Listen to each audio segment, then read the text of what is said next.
प्रतापगढ़ पहुंचे आम आदमी पार्टी के नेता व राज्यसभा सदस्य संजय सिंह ने बिहार चुनाव परिणाम को लेकर साधा भाजपा पर निशाना। कहा, लूट तंत्र के जरिए लोकतंत्र की गई है बिहार में हत्या। दरअसल प्रतापगढ़ में आम आदमी पार्टी की न्याय यात्रा के दूसरे दिन गुरुवार दोपहर करीब 2 बजे भूपिया मऊ पहुंचने पर राज्यसभा सदस्य व आप नेता संजय सिंह ने बिहार चुनाव को लेकर बड़ा बयान दिया है।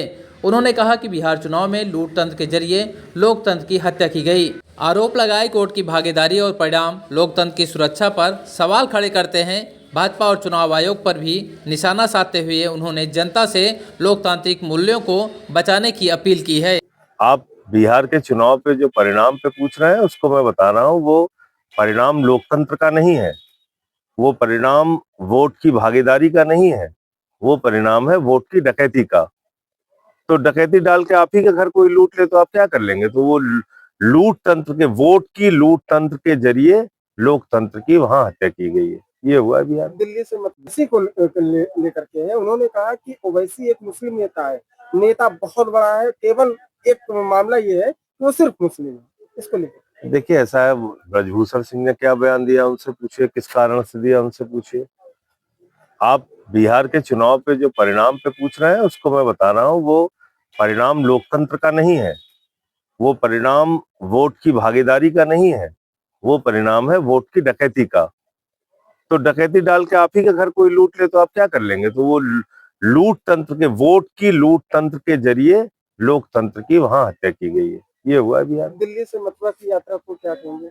ये यात्रा और चल कल भी आप लोग गैर संवैधानिक सवाल पूछते हैं। आप संविधान के खिलाफ सवाल पूछने के भागीदारी बन रहे हैं। क्या किसी को हिंदुस्तान में इजाजत है कि वो संविधान के खिलाफ बातचीत कर सके?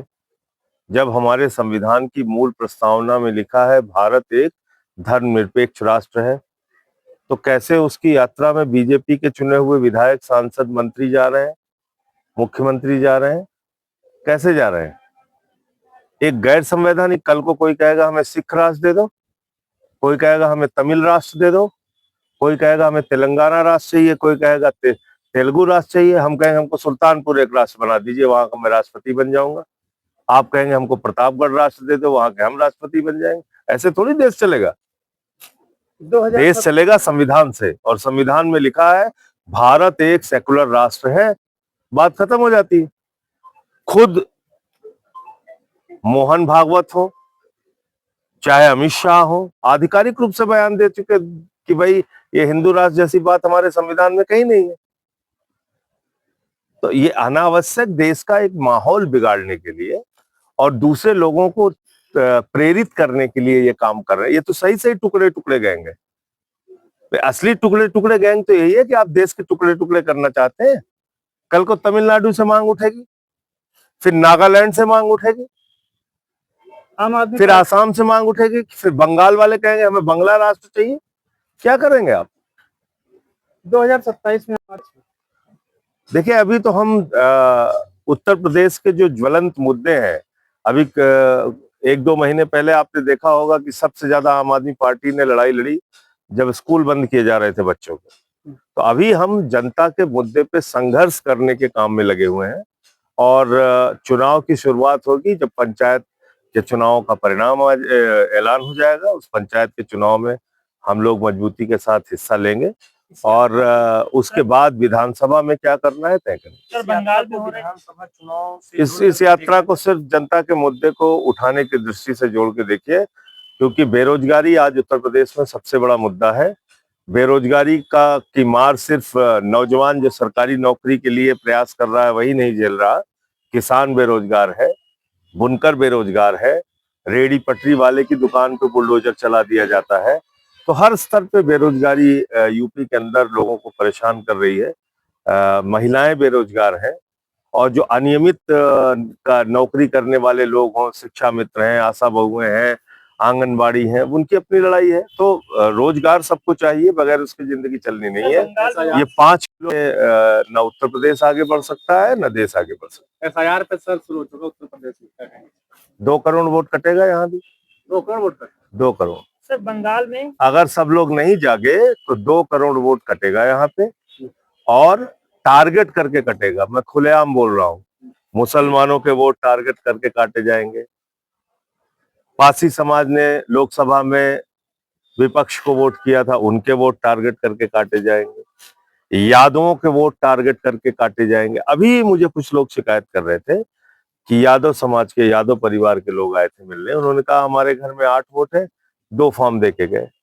तो ये हो रहा है। फिर कैसे लड़ेंगे? भाई सड़क और सदन 2 रास्ता है। अगर सदन में बैठे हुए लोग आपकी बात नहीं सुनते, तो डॉक्टर लोहिया ने कहा था सड़क खामोश हो गई तो संसद आवारा हो जाएगी।